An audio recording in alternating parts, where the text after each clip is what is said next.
바울은 이 빌립보에 있는 성도들에게 편지를 마무리하면서 그들에 대해서 감사의 인사를 다시 전하고 있습니다. 이 편지를 시작 부분에 이미 감사와 칭찬을 했는데 편지를 마치면서 다시 한번 감사의 표현을 하고 있죠. 그러면서 감옥에 갇혀 있는 자신이 매우 풍성하게 살고 있다. 풍성한 삶을 살고 있다. 자랑을 하고 또 빌립보 교회의 성도들에게 너희들도 풍성한 삶을 살 수 있을 것이고 그렇게 살게 될 것이라는 격려와 또 축복으로 이 편지를 마무리하고 있죠. 감옥에 갇힌 바울이 말하는 이 풍성함이라는 것은 단순히 물질적인 부요함이 아닙니다. 물질적 부요함을 배제하는 것은 아니지만 근본적으로는 하나님이 주시는 부요함을 의미합니다. 하나님이 주신 것으로 만족하고 그 풍성함을 누리는 삶. 바울은 그 풍성한 삶에 대해서 교훈을 주고 있는데 첫 번째로 풍성한 삶의 비결은 자족하는 것입니다. 첫 번째 비결이 뭐라고요? 자족하는 것. 바울은 어떠한 형편에서든지 자족하기를 배웠다고 11절에 고백을 하고 있습니다. 그러면서 12절에서는 자신이 자족하는 삶의 모습을 좀 구체적으로 설명을 하고 있죠. 12절에 보면 나는 비천에 처할 줄도 알고 풍부에 처할 줄도 알아 모든 일 곧 배부름과 배고픔과 풍부와 궁핍에도 처할 줄 아는 일체의 비결을 배웠노라. 배 부를 때만 풍성하게 지내는 것이 아니고 배고플 때에도 또 추울 때에도 감옥에 갇혔을 때에도 자기는 나는 풍성한 삶을 살고 있다. 그렇게 고백을 하는 거죠. 언뜻 보기에 자족이라는 이 말이 스스로 만족스럽게 여기는 정도, 그 정도로만 생각할 수 있습니다. 한글말로 보면 그렇다는 거예요. 자족, 말뜻이 그렇지 않습니까? 스스로 만족하게 여긴다. 그 정도로만 이해할 수 있는데 바울의 이 고백은 그것보다 훨씬 깊은 차원의 이야기를 하고 있습니다. 사실 바울은 산전수전 다 겪었죠. 늘 복음 전환이라고 여행하고 동족들로부터 위험을 당하고 또 채찍을 맞기도 많이 맞고 감옥에 갇히기도 여러 차례 하고 추위에 노출되기도 하고 잠을 못 자기도 하고 여러 차례 배가 파선하는데 고통당하기도 하고 이런 어려움을 겪는 중에 자족하는 법을 스스로 터득한 것처럼 보이기도 합니다. 이렇게 고생을 많이 하면 어떠한 형편에서든지 그렇지 이렇게 하면서 자족하는 것을 그렇게 배웠다고 생각할 수 있습니다. 물론 그렇게 배울 수도 있죠. 그러나 바울이 말하는 이 자족하는 것을 배웠다는 말은 스스로 배운 게 아니고 선생님으로부터 가르침을 받았다는 뜻이에요. 그 단어 자체가 11절에 배우다라는 이 단어가요, 만따노라는 단어인데 이건 스스로 배운 게 아니고 제자가 선생님한테 가르침을 받은 그걸 말하는 거예요. 만따노라는 이 단어의 명사형이 마테이테스라는 단어인데요. 제자입니다, 제자. 만따노는 배우다라는 동사고 이 명사형이 제자니까 여기서 배웠다는 말은 자기 혼자 자습해서 배운 게 아니고 어느 선생님으로부터 가르침을 받았다는 거예요. 그 선생님이 누구냐 하면 바로 예수님입니다. 바울은 예수님께 배워서 자족함을 알게 되었다는 것입니다. 예수님께 배우고 예수님을 본받는 삶을 살다 보니 자족함을 알게 되었다. 그래서 빌립보서 2장 5절 말씀해 보면 너희 안에 이 마음을 품으라 곧 그리스도 예수의 마음이니. 사도 바울이 예수님께 배워보니까 너무 좋은 거예요. 그래서 빌립보 교회 성도들에게도 너희도 예수님의 마음을 배우고 본받아라. 그러면 너무 좋다. 그 이야기를 하는 거죠.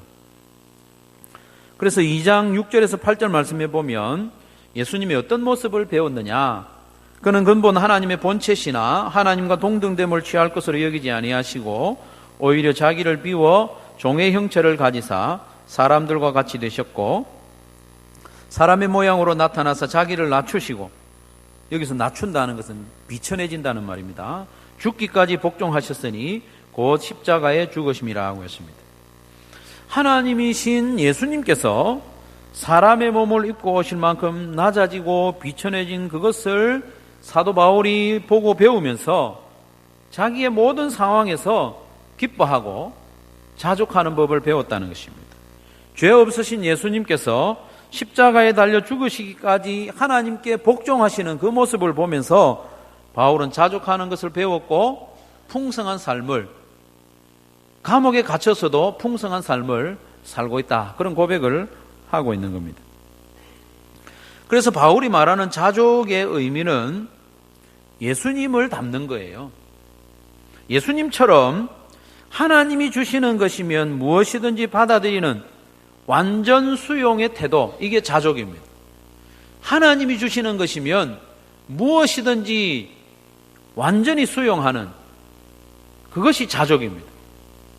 그래서 하나님이 나를 낮추시면 낮아지고, 하나님이 나를 높이시면 높아지고, 하나님이 나를 배고프시게 하면 배고픔을 견디고, 하나님이 나를 옥에 가두시면 갇히고, 하나님이 나를 무시당하게 하면 무시당하고, 그렇게 하는 것이 자족이라는 겁니다.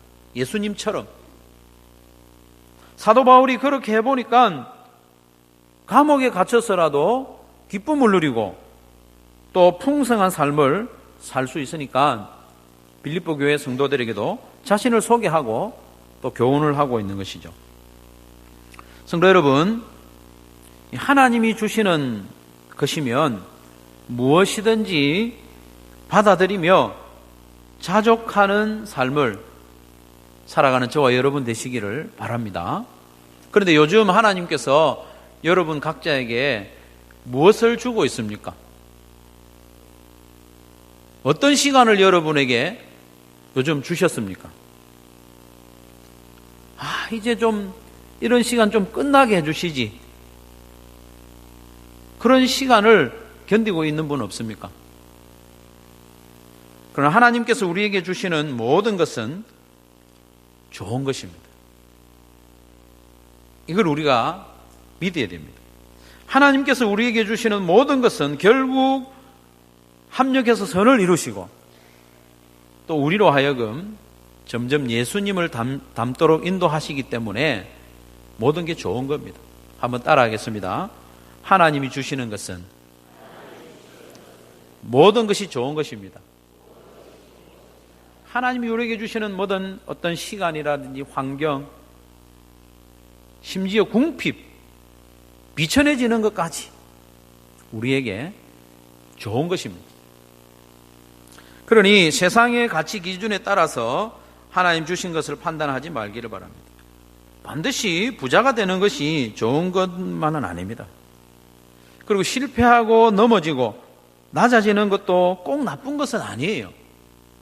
당장에는 좀 힘들 수 있지만 그걸 하나님께서 내게 주셨다는 것은 그게 나한테 필요한 것이고 나를 예수님 닮아가도록 인도하도록 해주시는 거죠. 이 모든 것을 하나님이 주신 것으로 감사히 받아들이면 합력하여 선을 이루실 줄 믿으시기 바랍니다. 사도 바울이 그랬습니다.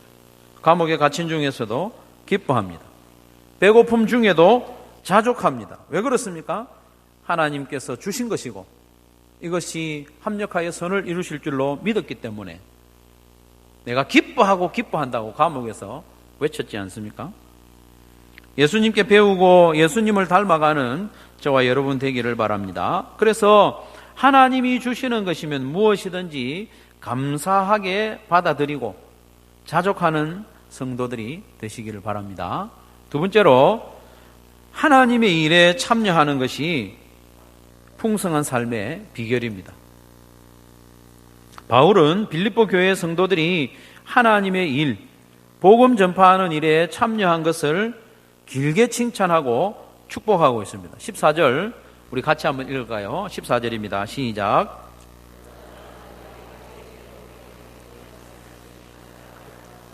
아멘. 바울이 복음을 전하는 중에 비천해지고 또 배고픔을 당하고 옥에 갇히는 일들을 많이 겪었는데 이런 모든 일들을 바울 스스로도 괴로운 일이다 이렇게 인정을 합니다. 힘들죠. 괴롭죠. 그렇지만 이 일은 영광스러운 일입니다. 그 영광스러운 일에 빌립보 교회 성도들이 기도와 물질로 또 사람을 보내면서까지 적극적으로 참여했기 때문에 칭찬하고 있는 거예요. 너희들 참 잘했다.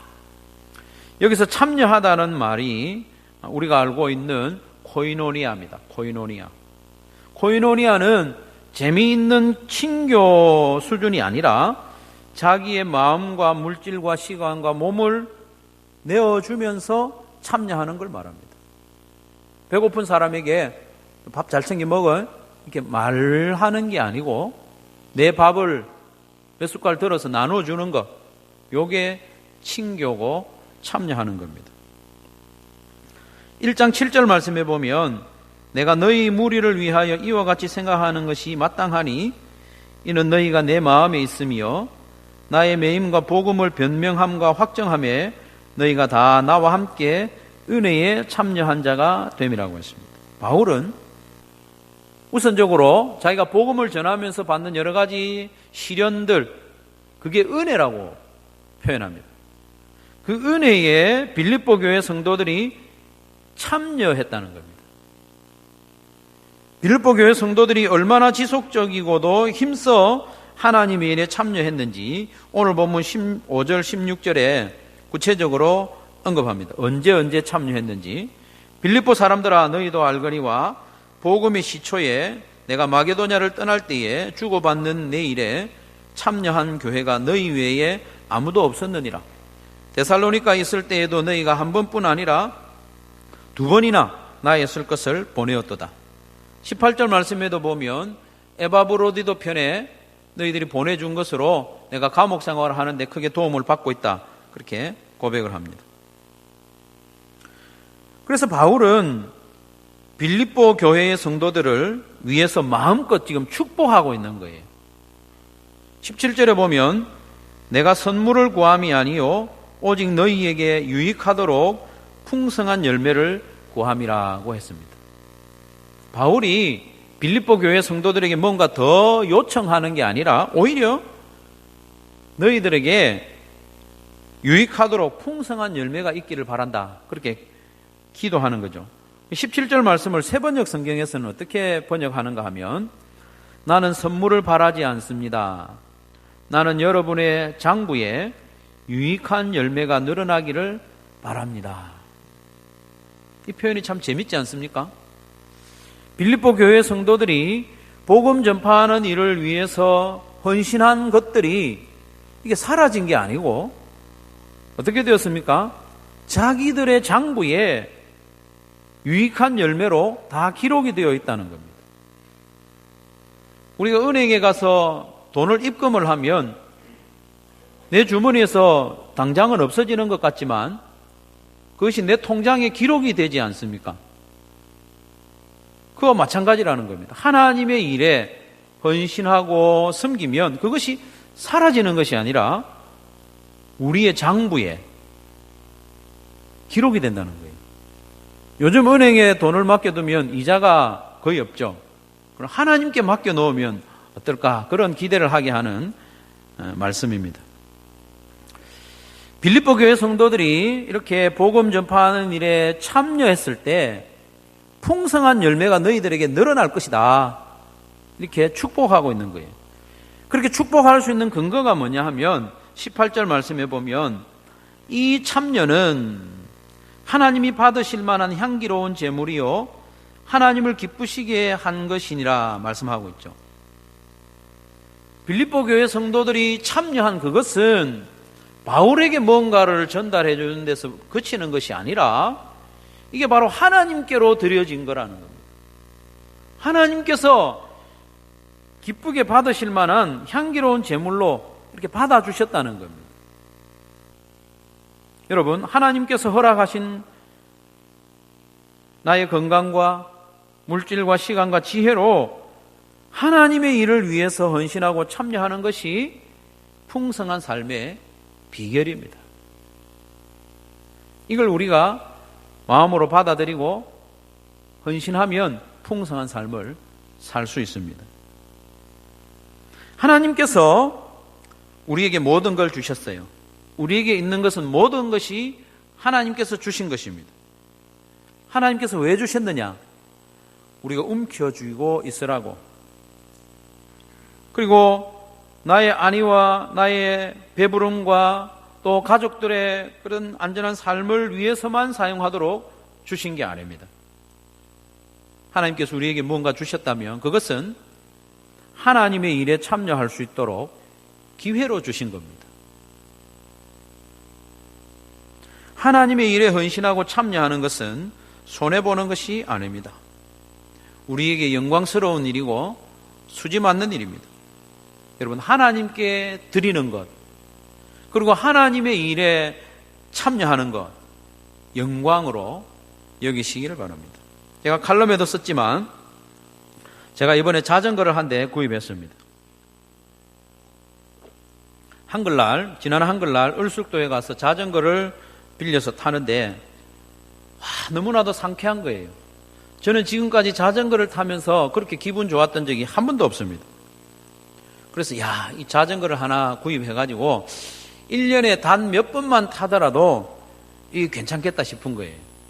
하늘이 너무나도 맑고 맑은 공기를 마시면서 자전거를 타는데 너무 기분이 좋았어요. 그래서 저는 자전거를 타기는 잘 타는데 자전거를 잘 모르니까 자전거를 잘 아는 제자에게 전화를 해서 부탁을 했습니다. 이 친구는요, 미국 대륙을 자전거 타고 횡단한 친구예요. 얼마나 자전거를 잘 알겠습니까? 그래서 제가 30만 원 한도 내에서 가장 좋은 중고 자전거를 하나 알아봐 달라 이렇게 부탁을 했습니다. 그랬더니 이 친구가 하는 말이, 목사님 30만 원이면 입문자용 새 자전거를 살 수도 있습니다. 지금 행사하는 상품이 있는데 그거 사는 게 좋겠습니다. 이렇게 하는 거예요. 그러면 그거 사달라고 이렇게 부탁을 하고 30만 원을 송금을 해줬습니다. 근데 저도 이제 인터넷을 검색을 해보니까 이 자전거는 그 가격에 살 수 있는 게 아니에요. 더 비싸요. 그래서 제가 추궁을 했습니다. 솔직하게 말해라. 너 이 자전거 얼마에 샀냐? 그러니까 이제 솔직하게 이야기하는데 자기가 한 5만 원 정도를 보탰대요. 그러면서 하는 말이, 제자로서 감사하는 마음이니까 받아달라는 거예요. 그래서 제가 받아줬죠. 35만 원 다 내줘도 받아줍니다, 제가. 그걸 받으면서 감동이 되었습니다. 제가 사실 잠시 망설였거든요. 내가 5만 원을 빨리 송금을 해줘야 되냐 말아야 되냐. 안 해줬어요. 왜 안 해줬는가 하면 내가 다음에 이 감사하는 마음을 갚아줄 때가 분명히 있을 거다. 그때 내가 더 풍성하게 갚아주리라. 그런 마음을 가지고 안 보내줬어요. 우리 하나님께 헌신하고 또 복음 전파하는 일에 헌신하고 참여하는 일이 이렇다는 겁니다. 하나님을 위해서 우리가 뭔가 시간을 헌신하고 물질을 드리고 마음을 쏟으면 하나님이 이렇게 받아들이시는 거예요. 우리가 헌신하는 쪽쪽 하나님이 그대로 같은 값으로 갚아주는 건 아니에요. 그러나 하나님께서는 우리의 필요를 따라 풍성하게 우리의 쓸 것을 채우신다고 말씀하지 않습니까? 이게 풍성한 삶의 비결입니다. 내 거 가지고 이걸 잘 불려서 하는 게 풍성한 삶의 비결이 아니라 하나님께 헌신하는 게, 하나님께 드리는 것이 풍성한 삶의 비결이 되는 거죠. 이왕 개인적인 이야기를 하는 김에 하나 더 하려고 하는데요. 지난 금요일 10월 25일은 저희 부부의 결혼 기념일이었습니다. 참 감사한 날이었는데 더 감사한 일이 생겼어요. 군대 가 있는 아들이 축하금을 송금해 왔습니다. 축하금을 송금해 왔는데 이 금액이 요상해요. 10만 2,500원. 이게 뭔가? 10만 원이면 10만 원이지 2,500원 뭐냐? 아빠는 2,500원, 엄마는 10만 원 그렇게 보낸 건가 이렇게 했는데 들어보니까 날짜에 맞춰서 102500원을 보낸 거예요.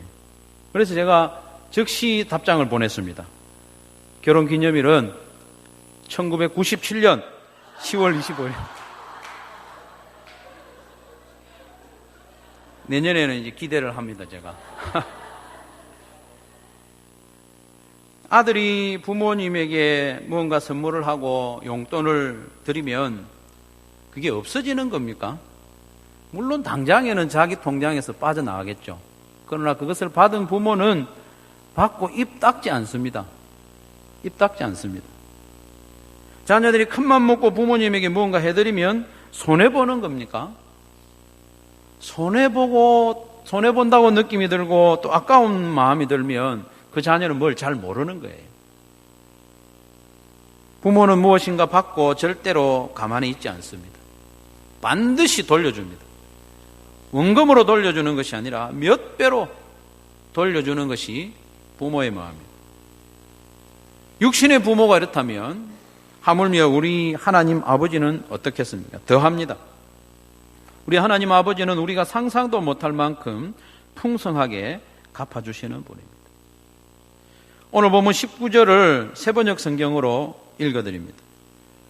나의 하나님께서 자기의 풍성하심을 따라 그리스도 예수 안에 있는 영광으로 여러분에게 필요한 것을 모두 채워주실 것입니다. 하나님의 풍성하심을 따라. 하나님이 얼마나 풍성하신 분입니까?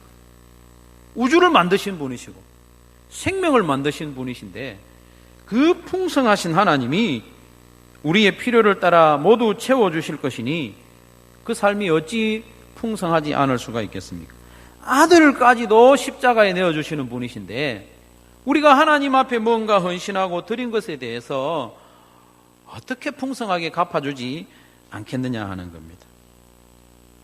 투자의 귀재 워렌 버핏이 있죠. 이 사람 말 듣고 투자하면 손해보는 것이 없다면서요.